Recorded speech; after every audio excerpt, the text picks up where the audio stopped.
ইঁদুর মারার ফাঁদ। কোনো এক গ্রামে একটা ঘরে একটা ইঁদুর বসবাস করত। তারপর কিছুদিন পরে ওই ঘরের মালিক ইঁদুরকে মারার জন্য একটা ফাঁদ পেতেছে। তো ইঁদুর এটা বুঝতে পারছে যে তাকে মারার জন্য একটা ফাঁদ তৈরি করছে মালিক।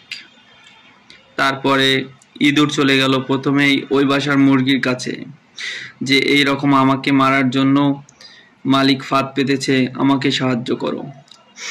মুরগি বলল, যেহেতু ঘরের ভিতরে তোমার জন্য ফাঁদ পেতেছে, এখানে আমার কোনো ক্ষতি হবে না, আমি তোমাকে উপকার করতে পারবো না।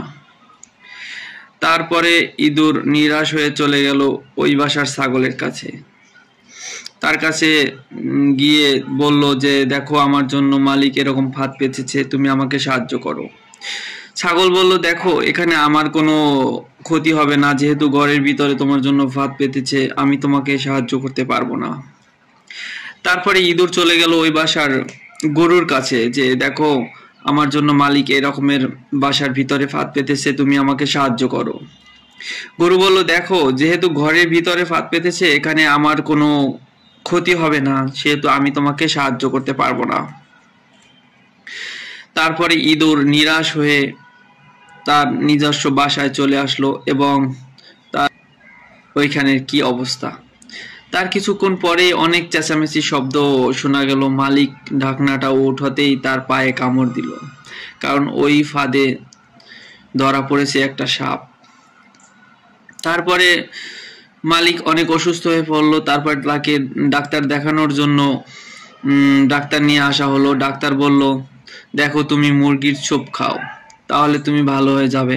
তারপরে ওই বাসার কর্তা মালিক প্রথমেই মুরগিটাকে ঘচাং করে জবাই করে দিল এবং স্যুপ খেয়ে নিল। তাতেও কোনো কিছু তার সুস্থ হলো না। তার কিছুক্ষণ পরে বা কিছুদিন পরে আবার ডাক্তার শরণাপন্ন হলো। সে বল, তাতেও কিছু হলো না। তারপরে আবার ডাক্তার দেখানো হলো। অনেক লোকজন আসার পরে মালিক বাধ্য হয়ে ছাগলকে জবাই করে লোকজনের খাতির যত্ন করলো। তাতেও ওই কর্তা সুস্থ হলো না। তারপরে ওই কর্তা তার গরুটাকে নিয়ে কসাইখানায় বিক্রি করে তারপরে ডাক্তার দেখানোর পরে সুস্থ হলো। এই গল্প থেকে আসলে এটাই শিক্ষা পাই আমরা, কেউ যদি আপনার কাছে সাহায্যের জন্য আসে, বিপদে পড়ে সাহায্যের জন্য আসে, তাহলে অবশ্যই তাকে সাহায্য করা উচিত।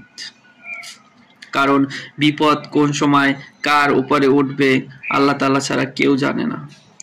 তাই আমরা যদি সবার বিপদে এগিয়ে আসি এবং সবাইকে উপকার করি, তাহলে একটা সুন্দর সমাজ গড়ে উঠবে এবং আস্তে আস্তে যদি পুরো দেশের মানুষ একে অপরকে সহযোগিতা করে, পুরো দেশ ভালো হয়ে যাবে। সবাইকে আল্লাহ তাআলা বোঝার তৌফিক দান করুক। আমিন।